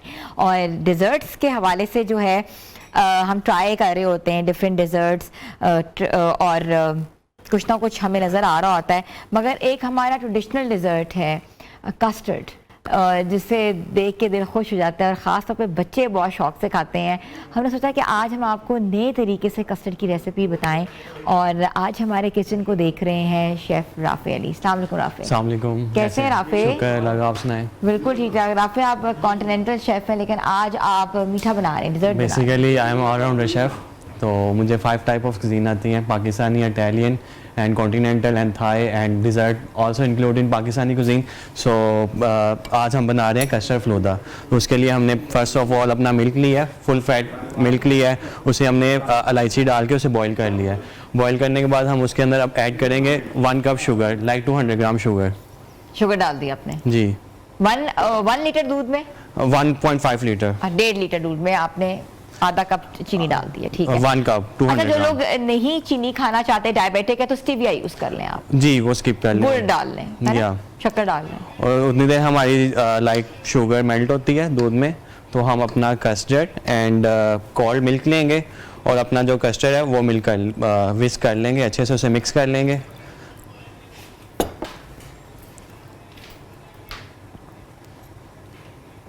मैंगो का सीज़न था तो हमने मैंगो भी यूज़ कर रहे हैं, साथ मैंगो उसकी प्रेजेंटेशन में साथ में हमने कलरफुल सेमियाँ ली हैं, और साथ हमने जेली ली है, हम उसकी प्रेजेंटेशन में यूज़ करेंगे कस्टर्ड की।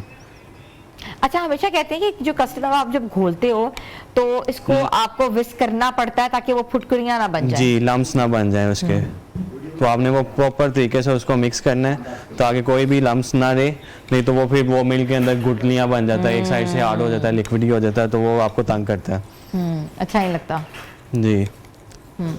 तो कितनी देर करना पड़ता है और कितना कस्टर्ड लेके आपने इसको करना है? लाइक आपने अगर 1.5 लीटर में लिया तो आपने 100 ग्राम कस्टर्ड लेना है और उसके अंदर 100 ml आपने मिल्क डालना है और उसको अच्छी तरह से आपने विस्क कर लेना है, मिक्स कर लेना है, लाइक आपके लम्स ना रहें, बिल्कुल ही वो प्लेन। देन आपने साथ साथ अपना वो मिल्क भी देख लेना है। अच्छा, मिल्क आपने बॉईल करना है? मिल्क फर्स्ट आपने बॉईल करना है, उसको हमने फ्लेवर देने के लिए इलायची डाली है उसके अंदर, अच्छा, 4 इलायची डाल दिया जी, इलायची डाली है। उसके बाद मिल्क हमने बॉईल कर लिया था। देन बॉइल्ड मिल्क के अंदर आपने शुगर ऐड करनी है फर्स्ट। देन जब आपकी शुगर अच्छी तरह से मिक्स हो जाए तो आपने साथ ये जो हमारा कस्टर्ड का प्री मिक्स है वो ऐड करना है और आपने ऐड करते हैं और साथ साथ उसको मिक्स भी करते रहना है ताकि जो लम्स हैं वो ना बने और आपको आइडिया हो जाए जहाँ पे वो आपका कस्टर्ड थिक होना शुरू हो जाए वहाँ पे आपने उसको स्किप कर देना है। ठीक है। लाइक हम कस्टर्ड फलूदा बना रहे हैं तो हम इसको थोड़ा सा कस्टर्ड फलूदा। जी, ठीक है। फलूदा बना रहे हैं तो हम इसको थोड़ा सा लिक्विड ही रखेंगे। फलूदा है ना? या तो फलूदे में क्या इंग्रेडिएंट इस्तेमाल होता है? फलूदा बेसिकली उसमें सेवियाँ इस्तेमाल होती हैं, तो हमने कलरफुल सेवियाँ ली हैं, सेवियाँ डाल के। एंड वो फलूदा का अगर आप कंसेप्ट के, अगर जो प्लेन फलूदा है वो तो आपको पता है मिल्क से बनता है, मिल्क जो होता है पका हुआ मिल्क, जिसको हम खोए वाला मिल्क भी कहते हैं, खोए वाला दूध, उससे बनता है। तो लेकिन हम इस टाइम कस्टर्ड फलूदा बना रहे हैं तो कस्टर्ड को हमने लिया, उसको आपने पकाना है अच्छी तरह से, उसको मिक्स करते रहना है साथ साथ। ये जैसे ही आपका कस्टर्ड गाढ़ा होना शुरू हो जाए आपने इसे थोड़ी देर पकने देना, साथ साथ मिक्स करते जा रहे हैं और ताकि वो लम्स ना बने। लम्स ना बने, ठीक है। और हमने कितना थिक रखना होता है इसको? आपने कहा था ज्यादा थिक नहीं रखना। बेसिकली फलूदे के लिए हमने ज़्यादा थिक नहीं रखना है, रनी फॉर्म में रखना है। अगर वैसे तो आपको पता है वो खाने के लिए डिज़र्ट्स के हिसाब से तो वो फिर डिफरेंट होता है, तो हमने इसलिए इसको रनी रखा हुआ है। अगर थोड़ा सा अगर कैमरे में आपको नज़र आए तो ये थोड़ा सा रनी है, ठीक है। और इसे सिर्फ आपने थोड़ी देर ही इसको पकाना है क्योंकि मिल्क हमारा ऑलरेडी बॉयल है। कस्टर्ड का प्रीमिक्स ज़्यादा करेंगे तो वो अच्छा, पक अच्छी के रेसिपी के जो झटपट बन जाती है, जी। आई थिंक 10 मिनट में ये रेसिपी तैयार Ready हो होती जाती है, है और जी। केटर कर सकती है आपके घर या। में कोई अगर कहते हैं ना कि अनएक्सपेक्टेड मेहमान आ गए और खाना लगा हुआ, उसके बाद आपको डिजर्ट की क्रेविंग जी। है, तो सबसे जल्दी बनने सकता वाला है। कस्टर्ड आपका। थोड़ा सा हम इसमें मैंगो अपनी प्रेजेंटेशन के लिए मैंगो पल्प अपना ऐड करेंगे। ये फूड कलर है? फूड प्यूरी है, मैंगो प्यूरी। मैंगो प्यूरी है, ठीक है।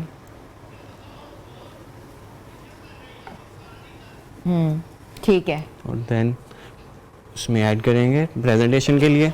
और लाइक हमारा कस्टर्ड पक चुका है, हमने फ़ौरन इसको ठंडा करना है। वैसे तो हम फ्रिज कर लेते हैं लेकिन अब हमारे पास फ्रिज का हमने टाइम ही नहीं है, टाइम नहीं है, बिल्कुल। तो हमने आइस लिया नीचे पैन में और हमने उस पर रख के अच्छा, उसे नीचे आइस रख दी है ताकि जल्दी ठंडा हो जाए। जल्दी ठंडा हो वरना जाए। हम अक्सर है कि सांचे में निकाल के किसी ना किसी के अंदर हम लोग जी, फ्रिज में रख देते हैं, फ्रीजर में रख देते हैं। देन हमने उसे अच्छी तरह से ठंडा कर लेना है। उतनी जितनी देर ये ठंडा होता है उतनी देर हम अपने बाकी चीज़ें ऐड कर लेते हैं। लाइक फर्स्ट हम अपने वो फलूदा के लिए सेवियाँ, ठीक है, वर्मिसेलीज हैं हमारे जी। पास, कलर्ड वर्मिसेलीज हैं, वो हमने ऐड कर लीजिए, ठीक है। अच्छा, ये तो बहुत ही कहते हैं ना कि न्यूट्रिशियस बनेगा। फलूदा भी है, कस्टर्ड भी है। ये चीज़ें आई थिंक शादियों पे डिजर्ट कॉर्नर्स के ऊपर हमने देखी हैं लगी हुई।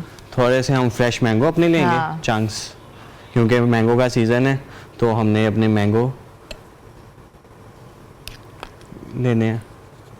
देन उसके बाद हमारे पास जेली है, ठीक जेली है। आप इजीली इसका और प्रीमिक्स उसके मिलता है, बाद वाटर में आप आप इस पे मिक्स भी करके जेली बना डाल सकते देंगे। हैं। या आप इसमें अच्छा, ये कोई हार्ड एंड फास्ट रूल तो नहीं होता आपने कोई चीज ऊपर रखनी नीचे रखनी, आप जो मर्जी कर जो मर्जी आप आपके ऊपर इजी, जैसे आप आप बेशक जेली नीचे रख जी। लें, ऊपर आप वर्मिसेलीज रख दे, उसके ऊपर आप फ्रूट रख लें, ऐसे ही है क्योंकि by the end of the day ये डिप ही होने हैं। जी। ओके। अच्छा, ये ग्लासेस भी देखे ना बहुत अच्छा, आजकल वन बाइटर्स चल रहे हैं ग्लासेस, जी, वो छोटे शॉर्ट ग्लास भी मिल जाते हैं, आप वो शॉर्ट ग्लास में भी ले सकते हैं, लेकिन वो आपका डिजर्ट फॉर्म में, वो फलूदा फॉर्म में नहीं I जाएगा, वो know। आपका हार्ड फॉर्म में आप स्पून के साथ उसे स्पून इंटेक के साथ करेंगे। खा सकते हैं। ये हम थोड़ा सा ड्रिंकिंग साइड पे भी और थोड़ा सा ईटिंग साइड पे भी, दोनों बेस पे हम कर रहे हैं। तो अच्छा, एक चीज जिसका ख्याल रखना चाहिए इस पूरी रेसिपी में, वो क्या है? उस रेसिपी में आपने सबसे ज़्यादा ज़रूरी है कि इसके लम्स ना बने दूध के अंदर, वो जो हम मिक्स डालते मुंह हैं में आता भी अक्सर। या तो हमने उसको प्रॉपर साथ साथ मिक्स करते रहना। लाइक सम टाइम होता है घर में लोग जब कस्टर्ड बनाते हैं तो फ़ौरन सारा मिक्स डाल देते हैं, बाद में मिक्स करते हैं, तो एकदम से वो लम्स नीचे जो बैठा होता है दूध जिसमें वो जाके मिक्स होता है वो हार्ड हो जाता है, ऊपर वाला मिल्क वैसे ही रहता है, तो वो और लम्स बन अक्सर जाते नीचे हैं। देखा है कि वो कस्टर्ड लग भी जाता है, जी। जल जाता तो है। वो आपने इसलिए उसके साथ साथ आपने जब डालना है तो आपने उसको अच्छी तरह से मिक्स करते रहना है। और इधर हम उसे ठंडा कर रहे हैं, तो साथ साथ इसको अब क्योंकि हमारा बेसिकली डिज़र्ट भी है, थोड़ा सा ड्रिंक टाइप में भी है, तो हम उसको कोल्ड करके देन उसको हम ऐड कर लेंगे। सही है, ठीक है। तो आप इसको अब इसमें पोर कर देंगे। लाइक यस, गिलास में हम ओके, वेरी नाइस। अच्छा, प्रेजेंटेशन कितनी मैटर करती है? इंग्रेडिएंट तो मैटर करता ही करता है, लेकिन प्रेजेंटेशन से जो होता है ना वो अपील होना शुरू हो जाता है कि आपने खाना ही खाना है। नाइस। अब इसको आप रेफ्रिजरेट कर लें। जी, इसमें हम देन थोड़ा सा अगेन अपनी फलूदा का फलूदे का टच देने के लिए है यहाँ, या जिसको सेवियाँ कहते हैं। सेवियां भी कहते हैं, वर्मिसेली भी कहते हैं। अच्छा, ये ऐसे ही लबे शीरी बनता है? जी, लब्बे लब्बे शीरी शीरी भी भी ऐसे ऐसे ही बनता ही, है। लेकिन वो उसके अंदर वो क्या नाम है, सेवियां जो हम कस्टर्ड के अंदर कुक करते हैं।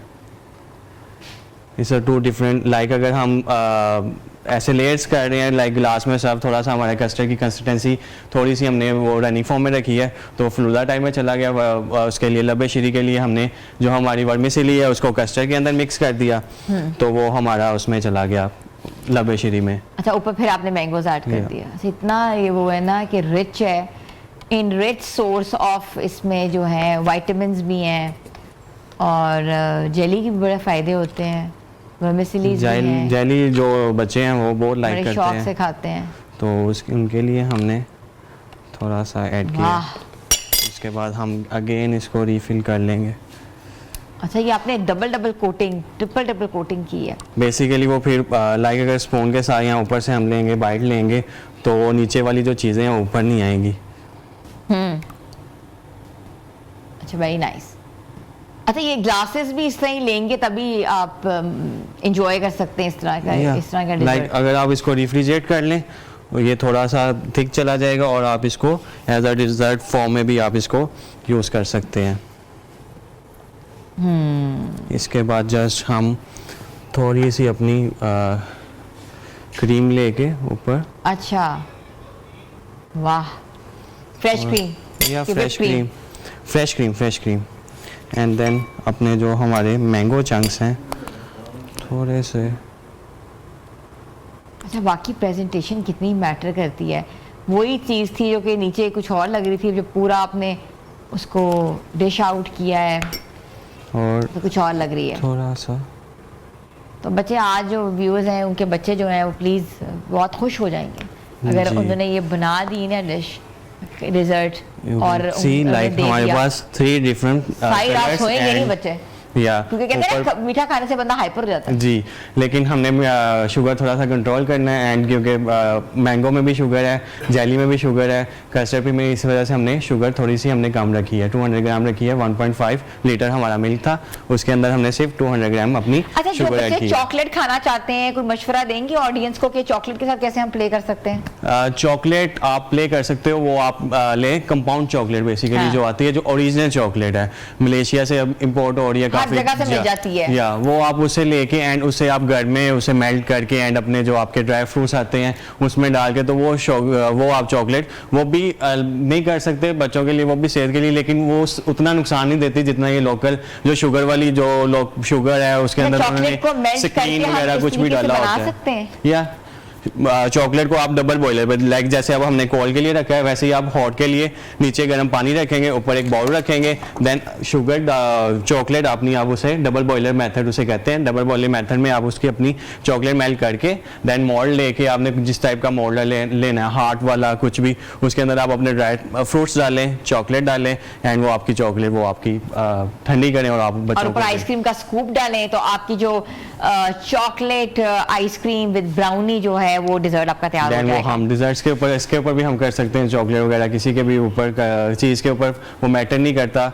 लाइक बस आपने वो देखना है कि जो मार्केट में अच्छी आपकी क्वालिटी की आपको चॉकलेट है वो फाइंड आउट करनी है। लाइक जो दूसरी आती हैं जो प्राइस में कम होती हैं chocolate, it's not good for health, क्योंकि उसके अंदर उन्होंने शुगर इंटेक बहुत ज़्यादा होता है और दूसरे केमिकल्स बहुत ज़्यादा, स्टेबलाइजर बहुत ज़्यादा डाले होते हैं। बिल्कुल ऐसे ही। अच्छा राफिया, मुझे ये भी बताइएगा कि ऑफ कोर्स कोई किचन की ऐसी टिप देना चाह रहे हैं या you want talk to audience about it, क्योंकि गर्मी का मौसम है, हर जगह इंसेक्ट्स बहुत ज़्यादा है, नमी बहुत ज़्यादा है, तो क्या करना चाहिए? गर्मी, वाकई गर्मी बहुत ज़्यादा है, तो आपको अपना जो है शुगर कम करनी चाहिए और आपको अपनी नमकीनात पूरी करने के लिए, लाइक हमने देखा है घर में लेमन वाटर पीते हैं लोग, लेकिन चीनी डाल के पीते हैं जिसको स्पंजी कहते हैं, चीनी डाल के बहुत पीते हैं। तो मैं कहना चाहूँगा सिर्फ आप उसके अंदर थोड़ा सा सॉल्ट दें, नींबू और पानी, उससे आप पिए लेमन के साथ, तो वो हेल्थी है। आपने दे दी है। तो व्यूअर्स, किचन सेगमेंट जो था हमारा इस वक्त इतना ही था, और मजीद अगर कोई चीज़ मिस होगी तो हमारे सोशल मीडिया पे देख सकते हैं। आज का प्रोग्राम कैसा लगा, अपना फीडबैक आप जरूर दीजिएगा, आपका फीडबैक हमारे लिए बहुत जरूरी है। और कंटेंट न्यू पाकिस्तान के पेज पर जाकर देखें। अपनी होस्ट को इजाजत दें, मिलेंगे कल। अल्लाह हाफिज।